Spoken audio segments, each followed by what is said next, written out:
안녕하십니까, 소마시네마 막리뷰입니다. 자, 오늘은 좀 늦었네요. 김용하 감독의 더문을 이야기해 보도록 하죠. 더문은 사실 이제 기대에 비해서 영화 텐트폴 여름용 국산의 한국산 4편의 텐트폴 영화 중에서 가장 제작비도 많이 들고 좀 기대도 많이 받았던 영화였습니다. 일단 이 영화의 연출자가 이제 한국에서는 SF 계통에서는 이제 가장 정평이 높은 이미 신과 함께 시리즈들을 통해 가지고 성공을 거뒀던 김용하 감독이었고요. 가장 좀 대중 영화의 감각을 잘 읽는 감독으로 이해를 받았기 때문에 좀 잘 다루지 않았던 SF란 소재를 가지고 영화를 만들어서 좀 기대감을 가지고 있었죠. 이게 이제 김용하 감독의 이제 그 연출작들인데요. 미스터고가 사실 좀 2013년도에 흥행에 실패했습니다만 이 영화는 중국 쪽 중화권에서 크게 흥행에 성공했기 때문에 국내 실패보다는 좀 해외 성공이 더 부각된 영화였고요. 신과 함께라든가 요 작품 두 편의 연작들도 당연히 이제 아시아 시장에서 크게 인기를 얻었던 영화들입니다. 그렇기 때문에 이제 정서를 공유하는 더 문이라는 영화도 이제 좀 그런 기대를 받았던 영화였죠. 네, 사실 이 영화의 그 전체적인 기대 일단은 실패했다고 말할 수밖에 없는 이제 상업적 실패. 그다음에 이제 국내에서의 반응이 별로 썩 좋지 않은 편인데 일단은 별점을 보면 중국 영화죠. 문맨과 비교해서 비슷하다고 보는 이제 박병식 평론가의 이제 별점. 그다음에 이제 뭐 일단은 한국형 감정 마사치라든가 좀 이런 문제들이 나오거든요. 일단 이 영화를 저도 보면서 이게 좀 장단이 뚜렷한 영화구나라는 생각이 좀 들었습니다. 일단은 기술적인 부분에 대해서 이 영화를 비판하는 경우는 거의 없는 것 같아요. 상당히 지금 포스터에도 나오지만 달의 표면이라든가 이 과학적인 위기를 맞는 그런 스토리 어드벤처의 과정들은 상당히 좀 설득력 있게 시각적으로 묘사되지 않았나 하는 생각이 듭니다. 그러니까 각종 장면들을 보면 뭐 이런 표면들 이런 것들이 이제 쭉 보이는데요. 이런 장면들은 상당히 이제 이 도경수 배우가 나오는 장면들의 연출들은 상당히 좋지 않았나라는 생각이 좀 들어요. 그 부분에 한정돼서는 이런 게 이제 촬영 장면들인데 이런 거 이런 장면들은 이제 비교적 많은 이제 자문을 얻어서 사실적으로 묘사된다는 것 같습니다. 일단 이 영화는 뭐 사실 국내에서는 SF 영화가 뭐 많이 나오지 않았습니다만 이제 넷플릭스 공개되었었던 어, 그 승리호가 있었죠. 승리호 이후에 나온 이제 SF물인데 그 중에서도 좀 하드한, 좀 사실 리얼한 이야기를 배경으로 하고 있는 그런 이야기입니다. 그래서 실제로 이 영화는 이제 근미래를 배경으로 하고 있어요. 2029년이 배경이고요. 그래서 이 영화 포스터에 지금 이제 본심이 좀 사실 나왔다 생각이 드는데 이 영화의 좀 실패 지점이라고 생각이 드는 게 일단은 심파적 요소들을 많이 가지고 왔는데 이게 좀 안 맞는다라고 해야 될까요? 영화적 소재하고는 좀 구성이 잘 안 맞는다는 생각이 좀 들었어요. 일단 이 영화의 그 구도를 처음부터 보면 이게 약간 기록 영화처럼 무슨 국정 홍보용 영화인 것처럼 그냥 거짓말 뚝 하면서 영화가 시작이 되는데 실제로 CNN 로고, MBC 로고 등 같은 것들이 보이고 그 다음에 이제 영화에 등장하는 인물들이죠. 이제 이 영화에 이제 장관 역할을 하고 있는 조한철 배우도 일종의 기록 영화처럼 나오고 이제 담당 차관 역할을 하고 있는 우리 성함이 이 배우 분도 역시 등장을 해가지고 이제 그 각종 이제 영화의 개발 과정 같은 것들을 이야기를 합니다. 그래서 이 우주 계획이 일제 달 탐사 계획이 어떻게 한국에서 실현되었는가 이야기들을 이제 시작하는 부분이 나와요. 2029년 배경이라고 그랬죠. 그래서 이제 일단은 영화에 이제 이게 다 이유가 있는 건데 스토리상으로 보면 이 영화의 이제 주요 플롯의 배경이 되는 스토리, 그러니까 한 번에 이제 사망 사고를 포함한 큰 사고가 있습니다. 이 영화에서 설경구는 이제 그 전 탐사대장이라고 등장을 하는데 이 그 전임 센터장, 그러니까 이제 우주 센터, 한국에서 우주 보내는 센터장, 전임 센터장이죠. 제국이라고 하는 인물이고 이 센터장은 이 자기와 함께 작업을 했던 그 인물의 사망 사고 이제 책임을 지고 그 자살 사건을 일으킨 인물과 또 연관이 있는 인물입니다. 네, 거기다가 이제 이 도경수 배우는 그 사건, 이제 영화에서 이성민 배우가 이제 그 특별 출연을 하고 있거든요. 네, 거기에 그 사망 사고의 아들인 거죠. 황선우 대원이라고 이제 전임 UDT 대원이라고 해서 좀 이색 우주 항공 그 뭐야 이 우주인으로서는 좀 독특한 경력이 길지 않은 신임 대원으로 등장을 합니다. 황선우라고 하는 이름을 가지고 있는 인물로 도경수 배우가 등장을 하고 있고, 그 다음에 영화의 포스터를 보면 이 두 인물이 일종의 가상의 부자 관계를 형성한다고 말할 수 있어요. 그러니까 영화에서 서경구 배우는 이제 그 이미 전 사고에, 그러니까 이 영화의 시대적 배경에서 2029년이니까 5년 전에 있었던 그 뭐야 우주선이 출발하다가 이제 사고가 나서 폭파 사건에 의해서 이제 책임을 지고 이제 자리를 지금 소백산에 있는 천문대에 가 있는 그런 인물로 등장을 하고 있고, 네, 전임 뭐 총망받는 나사 출신의 이제 제국이라고 하는 이제 일종의 센터장이었던 거고요. 그 다음에 그 사건에 연루되었기 때문에 그에 대한 책임을 지고 사망한 그 과학자를 아버지로 둔 인물이 이제 도경수 대원이에요. 근데 둘은 이제 한 명은 도경수 배우는 이제 아버지를 잃은 거고, 그 다음에 이 제국이라고 하는 서경우가 맡은 인물은 자신의 동료를 잃은 거죠. 그래서 이 동료를 잃은 것에 대한 일종의 죄책감을 가지고 있는 인물이라서 어떻게든지 황선우를 구해야 되겠다는 이야기로 이제 스토리가 전개됩니다. 그래서 영화에서 사실은 이제 일단은 그 누선을 자극하는 그 요소들이 영화 그 후반부에 이제 배치되고, 그 영화 실제 이제 그 죄책감과 과거에 대한 책임 뭐 이런 얘기들이 이제 영화의 후반부에 이제 플롯으로 들어가 있는데, 아 거기서 다 울거든요. 뭐 이 배우들, 이 영화에 등장하는 모든 배우들이 거의 운다고 봐야 되는데, 거기서 잠깐 그 문제가 있어요. 그러니까 그 지점에서 사실 이 영화는 되게 하드한 그 소재 영화거든요. 그러니까 되게 그 리얼한 스토리예요. 그러니까 앞에 뉴스릴 같이 나왔던 약간 좀 그 배우들이 너무 등장해서 이제 트렌덕스럽게 무슨 마치 그 이제 기록 영화들처럼 얘기를 해가지고 그 부분이 사실은 저는 좀 제 느끼에는 좀 어색하게 느껴졌는데, 뭐 실제로 어떤 뭐 뉴스리 있는 것이 아니라 이게 이제 가상 상황이잖아요. 가상 상황에서 가상의 이야기를 이제 구성하는 거예요. 그래서 왜 한국이 우주 탐사에 뛰어들 수밖에 없었는가의 이야기를 전개하는 과정에 이야기가 앞에 장황하게 이제 나오거든요. 그 과정에 이제 주요 특별 출연한 등장인물들까지 쭉 등장을 하게 되는데, 그 부분들에 이제 배우들이 이제 그 나와서 얘기를 하다 보니까 제가 봤을 때는 약간 어색하더라고요. 제 입장에서 이게 진짜 뭐 역사적 사실이 아니라서. 어쨌든 간에 뭐 그렇게 얘기를 깔아놓고 이야기를 시작을 합니다. 그래서 2029년까지 뭐 개발해서 이것이 이제 1차의 실패를 겪치고 그 역경을 이기고 이제 그 다음에 제 2차 도전으로 이제 우주인이 이제 출발을 하게 되는 거죠.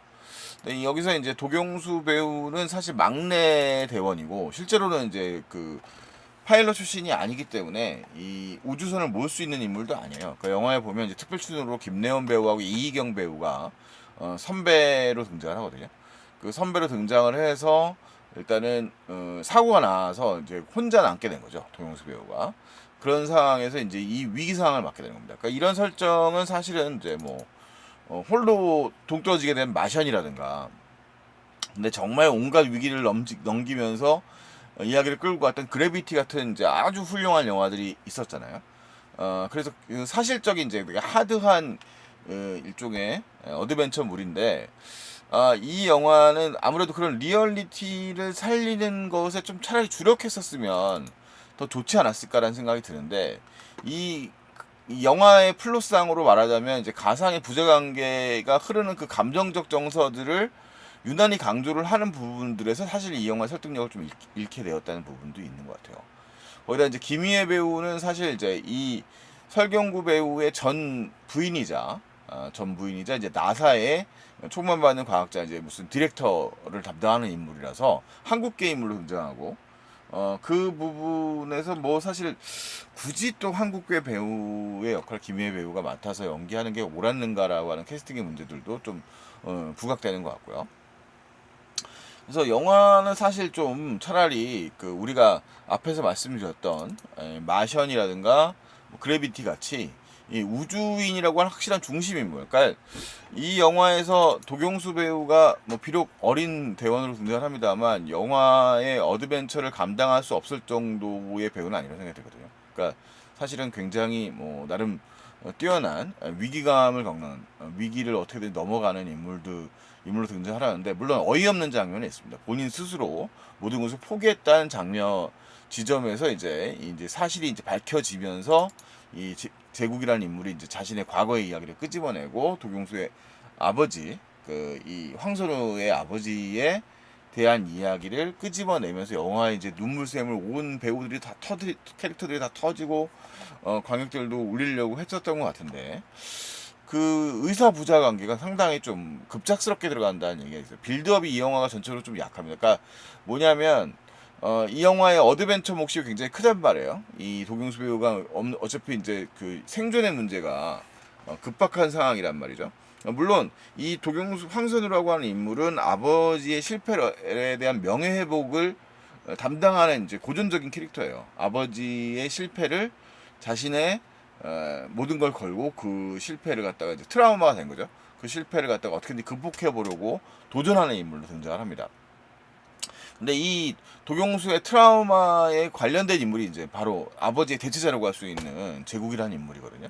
그래서 영화의 맨 마지막 장면에 보면 이 둘이 이 대화상으로 유선상으로 이 무선상으로만 얘기를 하다가 감정을 끌고 가다가 맨 마지막에 만난 장면이 이제 에필로그처럼 등장을 하게 되는데 그런 것들이 아마 이 영화의 중심 테마로. 그러니까 왜냐하면 신과함께 김용화 감독의 전작이었던 신과함께 같은 경우도 판타지 SF물입니다만 사실은 한국 이 효라고 하는 문제를 중시 여기는 동아시아 계열의 국가들에서 상당히 인기를 끌었던 영화란 말이에요. 그래서 그 영화의 이제 성공에 빗대어 있는데 이 SF 하드한 SF 리얼한 SF물 그러니까 사람의 목숨이 왔다 갔다 하는 이런 상황 속에서 굳이 그런 관계적인 요소들을 끌어들이는 것이 효과적이었는가는 사실은 너무 좀 안이한 선택이지 않았냐는 생각이 사실 좀 듭니다.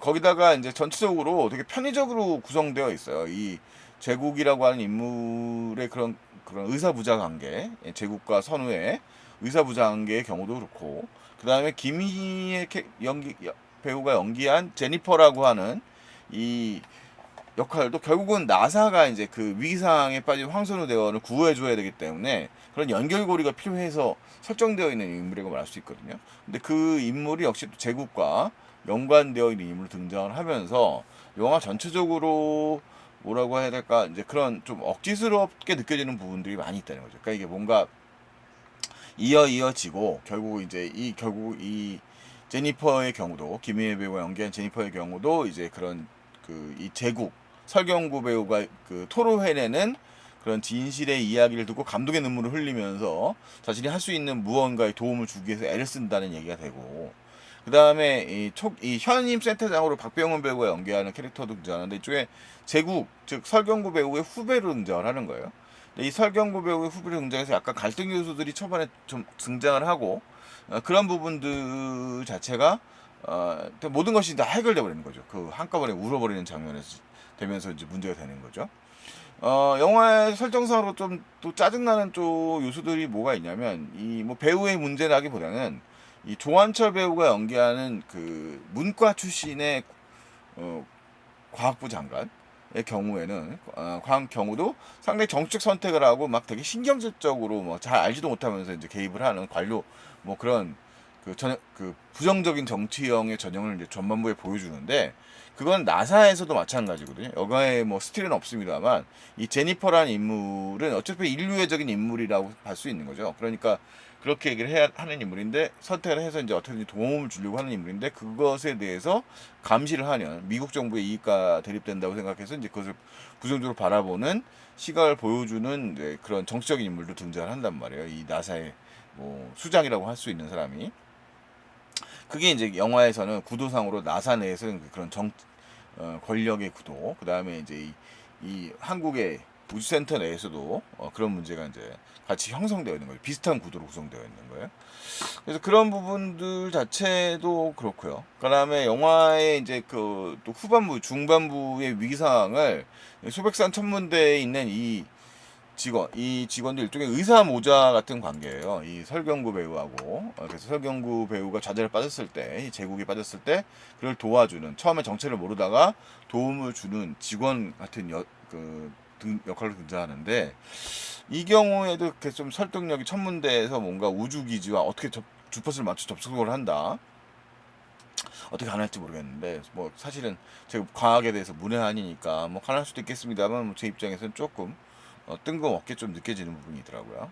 그게 쉽지는 않아 보이는데, 뭐 그렇습니다. 뭐 과학적 설득력은 사실은 영화를 만들면서 뭐 완벽하게 과학적인 영화라고 하는 거는 뭐 사실 존재하기 어려우니까, 이 영화도 상당히 많은 조언을 얻었을 거고, 그런 면에서 기술적으로 나타나는 이런 장면들의 연출들은 상당히 지금 이 유성우를 피해서 달리고 있는 이런 장면들 같은 경우에는 상당히 설득력이 있거든요. 그러니까 영화가 화면비가 이제 일반 각각 비율로 보면 이제 1.85 대 1 정도의 화면비를 가지고 있는데, IMAX면 물론 더 큰 사이즈가 유지가 될 수 있겠죠.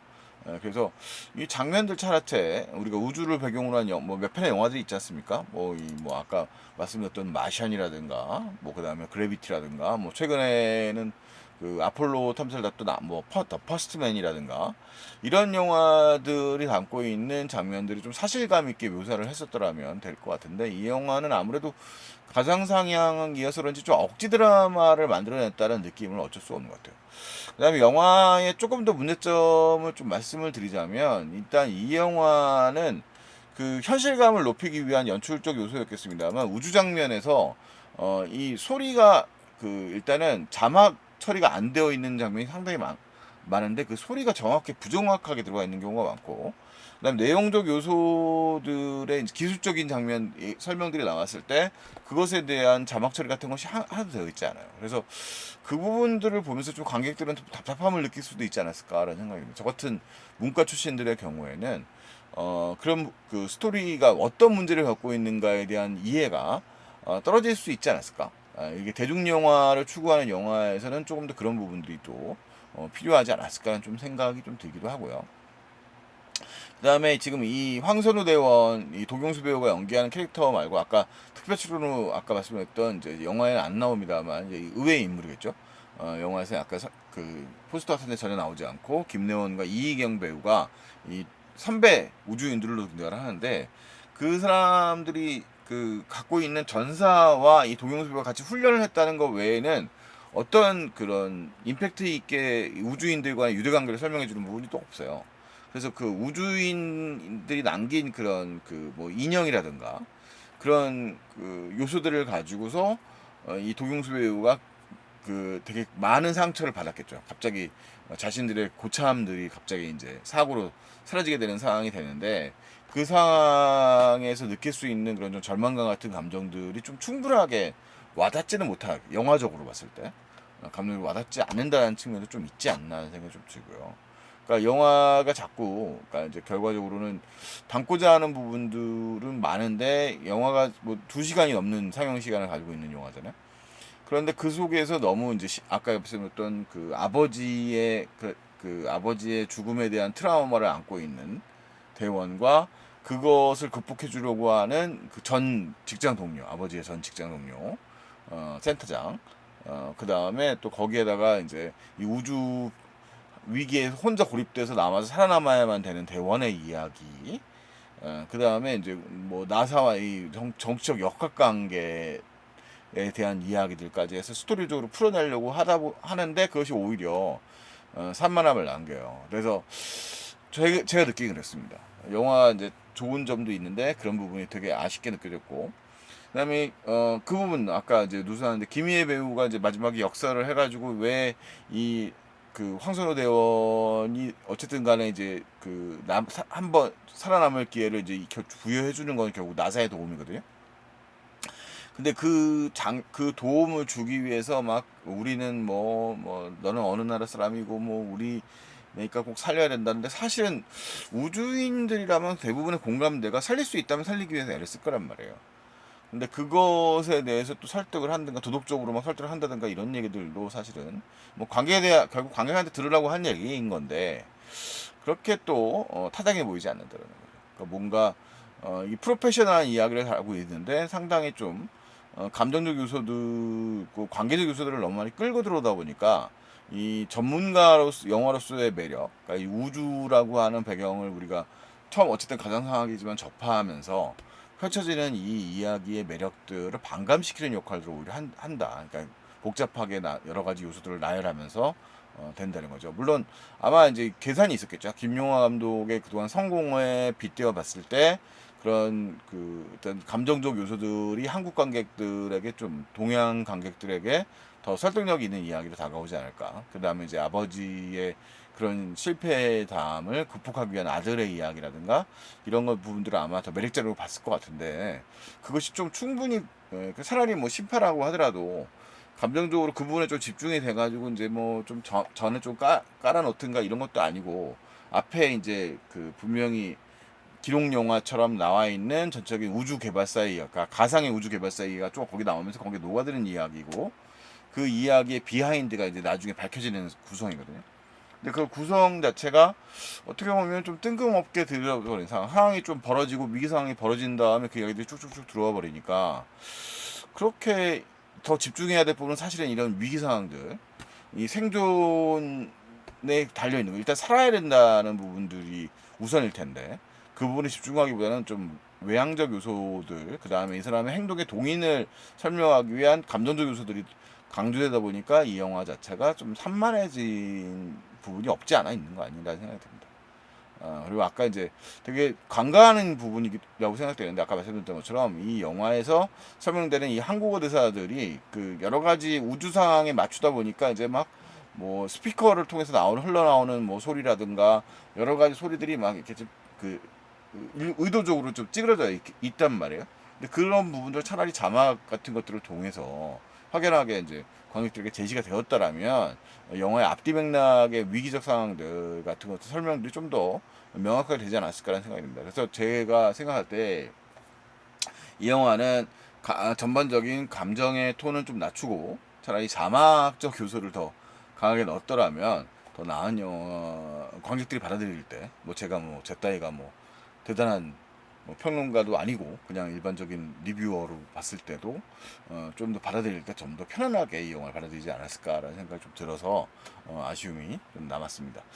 뭐 영화를 만들다 보면 뭐 성공도 하고 실패도 하는 건데, 어쨌든 이 영화가 좀 본격적인 SF 영화라고 하는 부분을 또 시도해봤던 영화라는 점에서 조금 더 그런 요소들이 더 살았다면 영화의 잘 만든 부분들까지도 더 높은 평가를 받지 않았을까라는 생각입니다. 뭐 아마 이 영화도 한국 영화 가지고 봤을 때는 프로덕션 디자인이라든가 뭐 이런 특수 효과적 요소에서는 뭐 꽤 기록에 남을 영화인 것 같긴 합니다.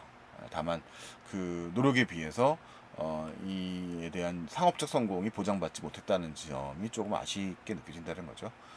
그 노력들에 비해서는 여기 이제 열심히 일하시는 분들이 많이 계시잖아요. 그래서 그런 지점들이 조금 아쉽게 느껴지는 영화 같습니다. 뭐 욕하는 것만은 의미가 없는 것 같고요. 영화의 완성도에서 좀 일단 대중 이 영화를 받아들이는 관객들도 변화했고, 그 관객들의 좀 눈높이에 좀 맞출 수 있는 그런 정서적 요소들의 연출, 이런 것들이 좀 더 신경 써야 되는 부분들 아니었나 하는 생각이 듭니다. 그렇네요. 네, 뭐그 영화 네, 아닙니다. 플라이미 투 더 문 같은 좀 음악적 선택의 경우도 너무 뻔한 선택이어서 아쉬운 부분이었고요. 네, 이상 소마시네였습니다. 안녕히 계십시오.